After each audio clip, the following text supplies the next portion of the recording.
પાટણ જિલ્લાના રાધનપુર શહેરની નગરપાલિકા કોઈના કોઈ વિષયો પર ચર્ચામાં રહેતી હોય છે, પછી એ ભ્રષ્ટાચારનો મુદ્દો હોય કે ગટર વ્યવસ્થા હોય કે પાણીનો મુદ્દો હોય, તેમ છતાં પણ રાધનપુર નગરપાલિકાની બેદરકારીનું ઉત્તમ ઉદાહરણ આપતું રહ્યું છે।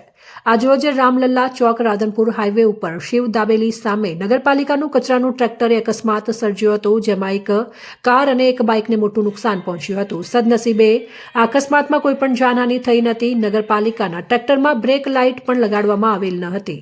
ત્યારે નગરપાલિકા ઉપર સવાલ ઉઠવા પામ્યા છે કે રાધનપુરની જનતાના ટેક્સના પૈસા કયા વિકાસના કામોમાં વાપરવામાં આવે છે તે વિચારવાનું રહ્યું અને નગરપાલિકામાં રાધનપુર કરતા નગરપાલિકામાં બેઠેલા બાબુનો વિકાસ થતો હોય તેવું દેખાઈ આવે છે।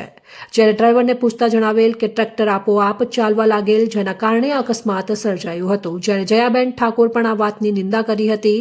અકસ્માત થયેલા વાહનોના માલિકો સાથે નગરપાલિકાના અધિકારી દ્વારા ખર્ચો આપી આ મુદ્દાને સંકેલવામાં આવ્યો હતો। રોજ ચાલુ પડે છે, સ્વચ્છતા ના સાંભળતી નથી। મારે આ ગંદકીમાં ચાલવું પડે છે, નગરપાલિકા અમારું કાંઈ સાંભળતી જ નહીં।